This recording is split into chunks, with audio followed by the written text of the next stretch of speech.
Bom dia, queridos alunos da 1801. Hoje a nossa aula ela vai ser sobre o Sistema Solar e os movimentos do planeta Terra.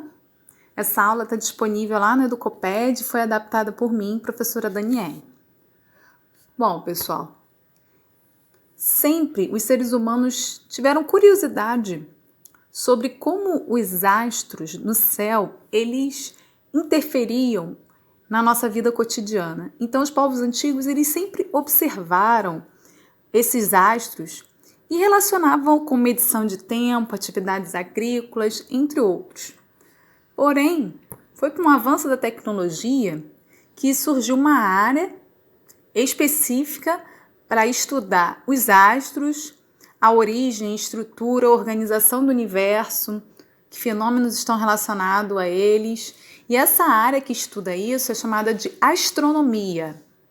O primeiro cientista que conseguiu observar o céu sem ser por olho nu, como todos os seres humanos curiosos faziam, e sim através de um telescópio, que é esse aparelho de aumento, foi Galileu Galilei, em 1609.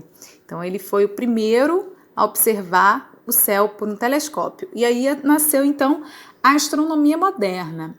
Depois disso, os avanços foram cada vez maiores e o uso de satélites, entre outros, permitiu um grande conhecimento na área da astronomia.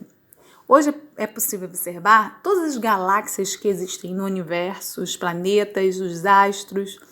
Mas, para iniciar, o que seria uma galáxia? Bom, uma galáxia é uma aglomeração de corpos celestes, como estrelas, cometas, planetas. Eles estão atraídos ali num aglomerado através da força da gravidade. Então, quando alguém olha o universo, ele consegue enxergar esse aglomerado de astros e é chamado de galáxia. No nosso universo, né, existem mais de 100 bilhões de galáxias, são muitas galáxias. E a galáxia em que nós vivemos, né, em que nosso planeta se encontra, é chamada de Via Láctea. Bom, na Via Láctea nós temos o nosso sistema solar. O sistema solar é um aglomerado de planetas que está ao redor dessa estrela principal, que é o Sol. Então, do planeta mais próximo do Sol até o mais afastado, que é o que nós chamamos de sistema solar, nós temos nessa ordem os planetas Mercúrio, Vênus, Terra, Marte, Júpiter, Saturno, Urano e Netuno. Então, o planeta Terra é o terceiro planeta mais próximo do Sol. E o planeta Terra, ele não fica simplesmente parado ali no universo, na distância do Sol o tempo inteiro. Ele faz movimentos. Os movimentos que a Terra faz são dois principais.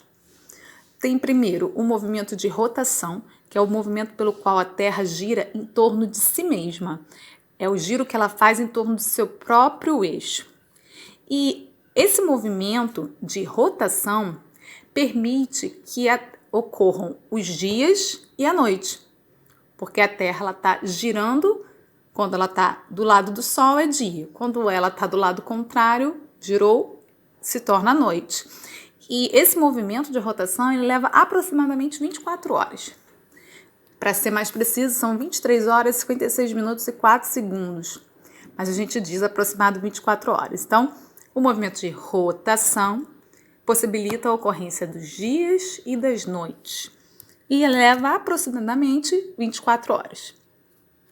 O outro movimento importante da Terra é o movimento de translação.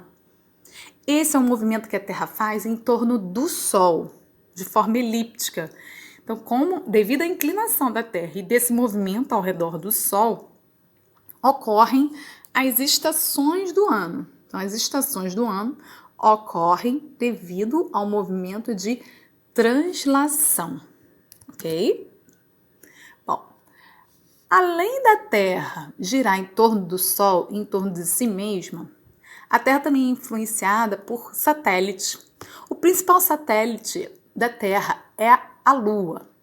Então, a Lua é o satélite importante para a Terra, porque a Lua ela gira em torno da Terra e ela vai influenciar em várias coisas. A Lua, por exemplo, ela influencia nas marés. De que forma? Bom, vamos entender primeiro que esses 3 astros, Sol, Lua e Terra, eles estão suspensos do nada e não se batem, nem perdem o caminho, eles estão sempre girando e não ocorre nenhuma colisão.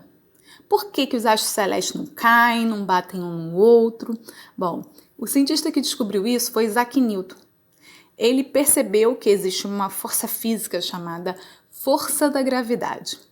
E a força da gravidade faz com que os corpos se atraiam mutuamente. Então a Terra atrai a Lua atrai a Terra, assim como o Sol atrai a Terra e a Terra atrai o Sol. Essa atração mútua, que se chama de gravidade, faz com que os corpos celestes eles não se colidam, eles não se batam. E isso vai influenciar alguns fenômenos. Por exemplo, a Lua, quando ela atrai a Terra, ela é responsável, por exemplo, pelo movimento das marés. Então, quanto mais forte essa atração que a Lua, quanto mais próxima um pouquinho da Terra, as marés serão mais fortes, porque a Lua vai atrair essa maré, ok? Então, o movimento das marés é devido à força da gravidade, à força da atração da Lua para a Terra. Além disso, esses astros, como eles estão em constante movimento, em algum momento eles podem se alinhar. Ou seja, pode acontecer da Terra, da Lua e do Sol estarem alinhadinhos, na mesma posição. Isso vai gerar uma sombra, o que a gente chama de eclipse. Então, eclipse solar é quando a Lua está no meio, entre a Terra e o Sol. E aí a Lua projeta uma sombra sobre a Terra. Já o eclipse lunar é quando a Terra está entre o Sol e a Lua, e a sombra da Terra cobre a Lua. E aí nós vamos enxergar algumas sombras aqui na Terra devido a esse eclipse, que muitos já tiveram a oportunidade de observar. Bom, pessoal, nossa aula ficou por aqui hoje. Teste seus conhecimentos fazendo o exercício, tá? O exercício está lá no material de complementação, na página 12. Nós temos um exercíciozinho também sobre coronavírus para relembrar, bem legal, na página 11. E aí façam os exercícios, relembrem e um grande abraço.